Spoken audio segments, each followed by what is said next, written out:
ತೆನಾಲಿ ರಾಮಕೃಷ್ಣನ್ ಕತೆ. ತೆನಾಲಿ ರಾಮ ಯಾರು ಅಂತ ಗೊತ್ತಾ? ಯಾರು? ಕೃಷ್ಣದೇವರಾಯ ಯಾರು? ಒಬ್ಬ ರಾಜ. ಅವನು ಕರ್ನಾಟಕವನ್ನು ಆಳಿದ್ದ ಹಿಂದೆ. ಈಗಿನ ಕರ್ನಾಟಕ ಅಲ್ಲ, ಹಿಂದಿನ ಸಾಮ್ರಾಜ್ಯ. ಅಲ್ಲಿ ಅವನ ಆಸ್ಥಾನದಲ್ಲಿ ತೆನಾಲಿ ರಾಮ ಅಂತ ಒಬ್ಬ ಇದ್ದ. ಅವನು ಯಾರು ತೆನಾಲಿ ರಾಮ? ಅವನೊಬ್ಬ ಮಂತ್ರಿ.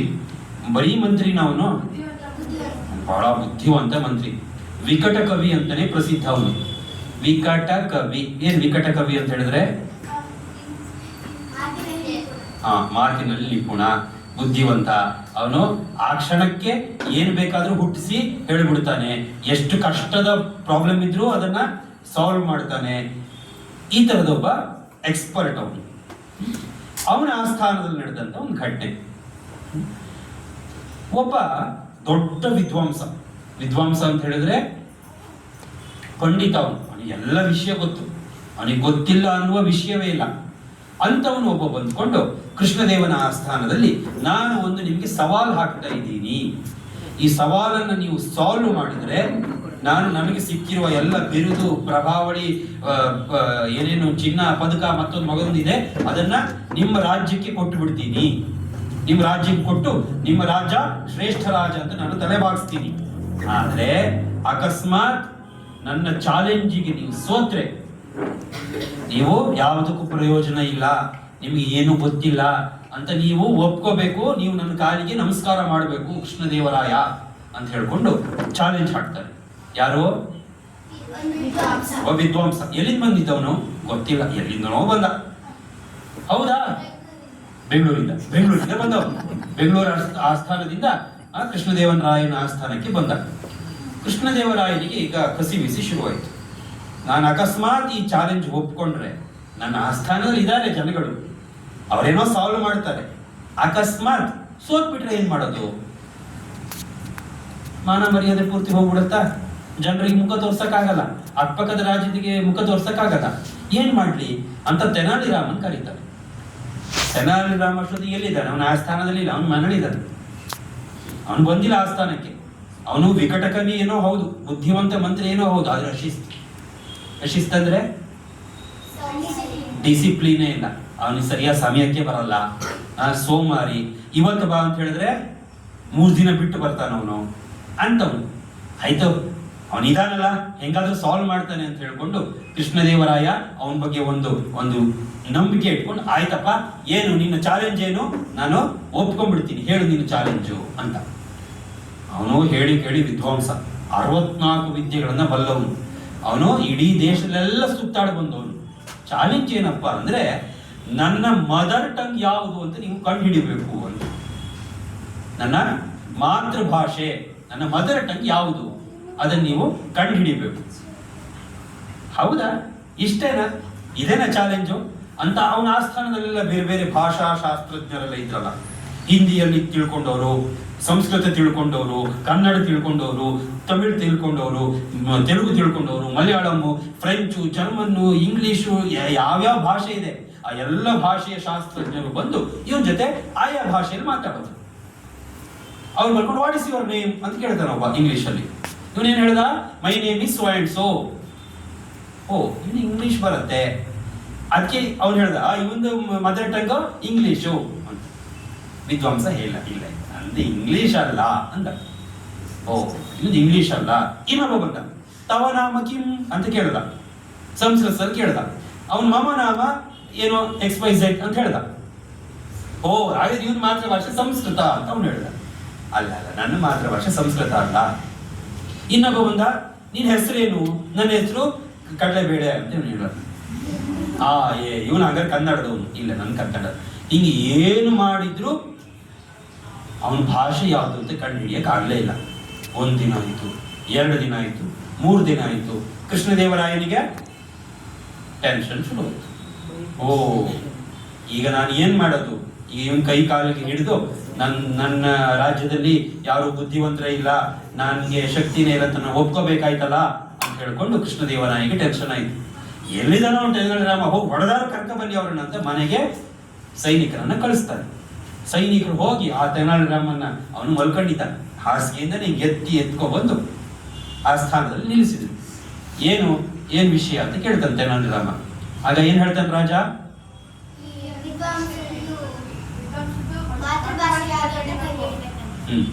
ಅಷ್ಟೇ ಹೇಳ್ತಾನ ಅಥವಾ ಏನೇನ್ ಆಯ್ತಂತ ಹೇಳ್ತಾನ?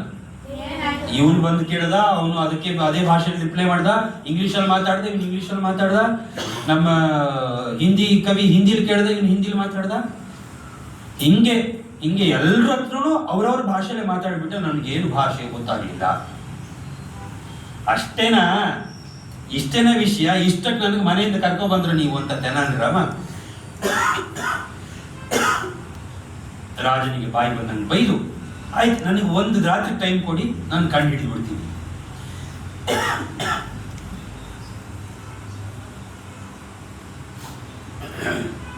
ನನಗೆ ಒಂದು ರಾತ್ರಿ ಟೈಮ್ ಕೊಡಿ, ನಾನು ಕಂಡು ಹಿಡಿತೀನಿ ಅಂತ. ಒಂದು ರಾತ್ರಿ ಸಾಕ? ಸಾಕು, ಆಯಿತು ಅಂತ ಹೇಳ್ಕೊಂಡು ಸಭೆಯನ್ನ ಮುಗಿಸಿದ್ರು.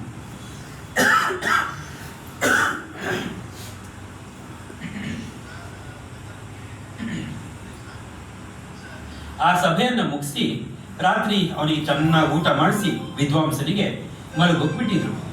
ಅವನು ತನ್ನ ಕೋಣೆಯಲ್ಲಿ ಹಾಯಾಗಿ ಮಲ್ಕೊಂಡಿದ್ದ. ಕರೆಕ್ಟ್ ರಾತ್ರಿ 2 ಗಂಟೆ.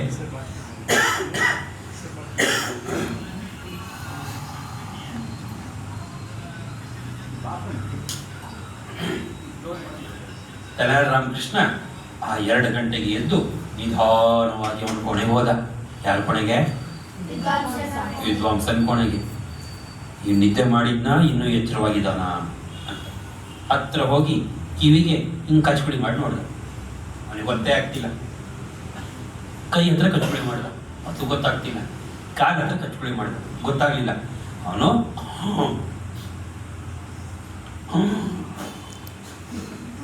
ಏನ್ ಮಾಡ್ತಿದ್ದಾನೆ? ಗೊರಕೆ ಹೊಡಿತಾ ಇದ್ದಾನೆ. ಗೊರಕೆ ಹೊಡ್ಕೊಂಡು ನಿದ್ದೆ ಮಾಡ್ತಿದ್ದಾನೆ. ಇದೇ ಸರಿಯಾದ ಸಮಯ ಅಂತ ಹೇಳ್ಕೊಂಡು ಇವನು ಸೀದಾ ಹೋಗಿ ಒಂದು ದೊಡ್ಡ ಜಾಗಂಟೆ ಎತ್ಕೊ ಬಂದ. ಏನ್ ಜಾಗಂಟೆ ಅಂದ್ರೆ? ಜಾಗಂಟೆ ಗೊತ್ತಾ? ದೊಡ್ಡ ಗಂಟೆ ಪೂಜೆ ಮಾಡುವಾಗಲೆಲ್ಲ ಬಾರಿಸ್ತಾರೆ, ನೋಡಿದೀರಾ? ಆ ತರದ ಒಂದು ಗಂಟೆ ಎತ್ಕೊ ಬಂದು ಅವನ ಕಿವಿ ಹತ್ರ ಅಂತ ಬಾರಿಸ್ದ. ಯಾರ ಕಿವಿ ಹತ್ರ?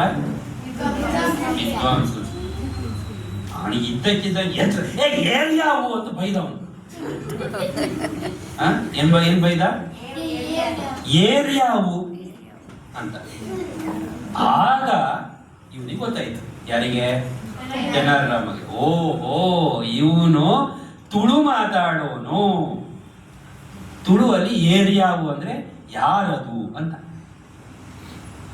ನಾಳೆ ಬೆಳಿಗ್ಗೆ ಸಭೆಗೆ ಬಂದು ಅವನು ಹೇಳ್ದ, ಈ ವಿದ್ವಾಂಸರ ಮಾತೃಭಾಷೆ ತುಳು ಅಂತ. ವಿದ್ವಾಂಸನಿಗೆ ಆಶ್ಚರ್ಯ. ಇವನಿಗೆ ಹೆಂಗ್ ಗೊತ್ತಾಯ್ತು? ಇವನು ಹೆಂಗೆ ನನ್ನ ಹತ್ರ ಮಾತಾಡಿಲ್ಲ, ಏನಿಲ್ಲ, ಅಷ್ಟು ಬೇಗ ಗೆಸ್ ಮಾಡ್ದ. ಕೃಷ್ಣದೇವರಾಯಗೂ ಆಶ್ಚರ್ಯ, ಹೆಂಗಪ್ಪ ಇವನು ಇದನ್ನು ಕಂಡು ಹಿಡಿದ್ಬಿಟ್ಟ ಅಂತ. ಆಗ ತೆನಾಲಿರಾಮ ಹೇಳ್ದ, ಅವನು ಎಚ್ಚರವಾಗಿದ್ದಾಗ ನಮ್ಮನ್ನೆಲ್ಲ ಫೂಲ್ ಮಾಡಬಹುದು. ನಾವ್ ಯಾವುದೇ ಭಾಷೆ ಮಾತಾಡಿದ್ರು ಅವನು ಅದೇ ಭಾಷೆಯಲ್ಲಿ ರಿಪ್ಲೈ ಕೊಟ್ಟು ನಮ್ಮನ್ನು ಫೂಲ್ ಮಾಡಬಹುದು. ಆದ್ರೆ ಅವನು ಗಾಢ ನಿದ್ರೆಯಲ್ಲಿ ಇದ್ನಲ್ಲ, ನಿದ್ದೆಯಿಂದ ಎದ್ದ ತಕ್ಷಣ ಬಾಯಿಗೆ ಬರೋದು ಅವರ ಮಾತೃಭಾಷೆನೇ. ಹಂಗ ನಾನು ಕಂಡಿಡಿದೆ ಅಂತ ಹೇಳ್ದ.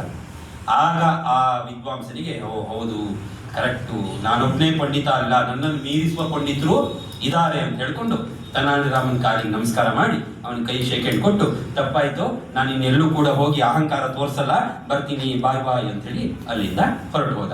ಕೃಷ್ಣದೇವರಾಯ ಖುಷಿಯಾಗಿ ತೆನಾಲಿರಾಮನ್ಗೆ 1 ವರ್ಷಕ್ಕಾಗುವಷ್ಟು ಬಹುಮಾನ ಕೊಟ್ಟ. ಅಲ್ಲಿ ಈ ಕಥೆ ಮುಗಿತು.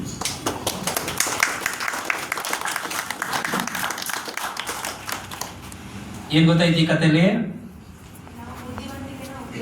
ಹೆಂಗೆಲ್ಲ ಬುದ್ಧಿವಂತಿಕೆಯನ್ನು ಉಪಯೋಗಿಸಬಹುದು ಅಂತ. ಅಂದ್ರೆ ನಮ್ಮ ಬೇಸಿಕ್ ಇನ್ಸ್ಟಿಂಕ್ಟ್ ಯಾವ್ದಿದೆ ನಮ್ಮ ಭಾಷೆ ಜೊತೆಗೆ ಲಿಂಕ್ ಆಗಿರುತ್ತೆ. ಸಡನ್ ಎಚ್ಚರ ಆದಾಗ ಅಥವಾ ಸಡನ್ ಸಿಟ್ಟು ಬಂದಾಗ, ಕೋಪ ಬಂದಾಗ, ಆಗ ನಾವು ಬೈಯೋದು ಯಾವಾಗ್ಲೂ ನಮ್ಮ ಮಾತೃಭಾಷೆಯಲ್ಲೇ ಅಂತ. ನಾವು ಯಾವುದೇ ಭಾಷೆ ಮಾತಾಡಿದ್ರು ಬೈಯೋಕೆ ಬೇಕಾದ್ದು ಮದರ್ ಟಂಗ್, ಹೌದಾ? ಯಾಕೆ? ಮನೇಲಿ ಅಮ್ಮ ಬೈತಿರ್ತಾರಲ್ಲ, ಅದಕ್ಕೆ.